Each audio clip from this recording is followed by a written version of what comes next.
Assalamualaikum warahmatullahi taala wabarakatuh. Alhamdulillah, salam sejahtera untuk kita semua. Perkenalkan, nama saya Alan Adiansah dari Prodi Ekonomi Syariah UID, Institut Agama Islam Bunga Bangsa Cirebon.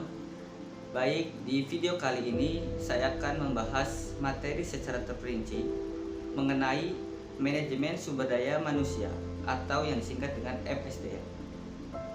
Manajemen sumber daya manusia atau MSDM merupakan pemanfaatan para individu untuk mencapai tujuan atau mengatur hubungan dan peranan tenaga kerja agar efektif dan efisien dalam membantu terwujudnya tujuan perusahaan, karyawan, dan masyarakat. Selanjutnya, yaitu sumber daya manusia adalah aset yang harus dikelola secara cermat dan sejalan dengan kebutuhan perusahaan. Sumber daya manusia menjadi kunci dalam menentukan perkembangan perusahaan karena sumber daya manusia berupa manusia yang dipekerjakan di sebuah organisasi atau perusahaan sebagai penggerak untuk mencapai tujuan organisasi tersebut.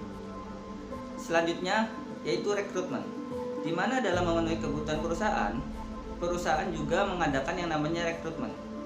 Melalui tahap seleksi, perusahaan melihat kesesuaian atau tidaknya antara individu, pekerjaan, organisasi, dan lingkungan.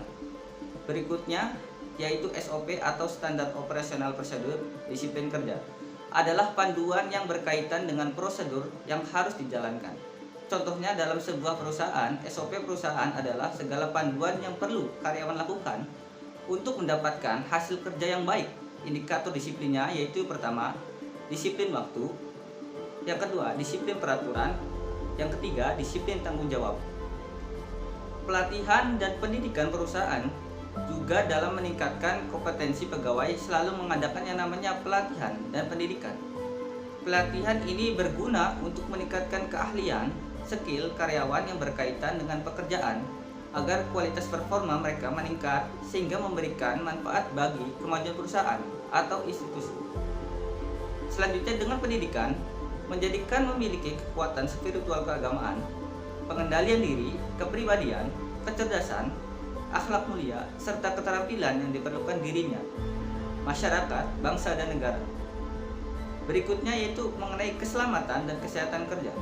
Dalam upaya untuk menjamin keutuhan dan kesempurnaan tenaga kerja dan manusia pada umumnya, baik jasmani maupun rohani, keselamatan dan kesehatan kerja juga diprioritaskan untuk semua pegawai.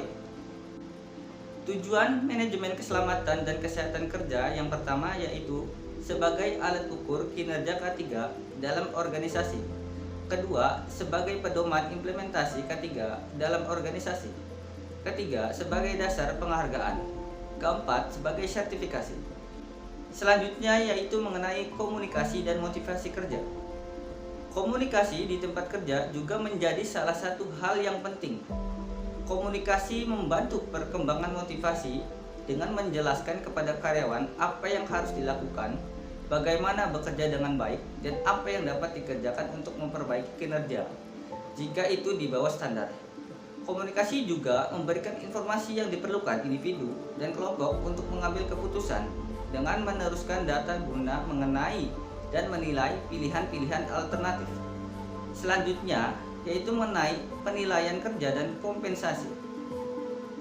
Suatu penilaian untuk menentukan seberapa efektifnya suatu operasi berjalan dalam suatu organisasi berdasarkan kriteria yang ditetapkan sebelumnya.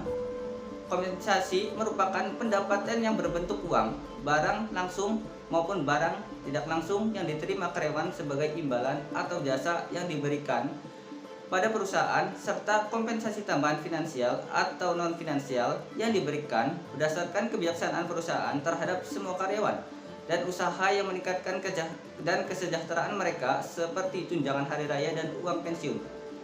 Selanjutnya yaitu mengenai pemutusan hubungan kerja. Pemutusan hubungan kerja antara buruh, karyawan, pegawai dengan perusahaan atau organisasi dikenal dengan istilah PHK. PHK dapat terjadi karena telah berakhirnya waktu tertentu yang telah disepakati atau diperjanjikan sebelumnya, dan dapat pula terjadi karena adanya perselisihan antara karyawan dan perusahaan. Sekian pemaparan dari saya mengenai materi manajemen sumber daya manusia. Kurang lebihnya mohon maaf. mudah-mudahan bermanfaat. Wassalamualaikum warahmatullahi wabarakatuh.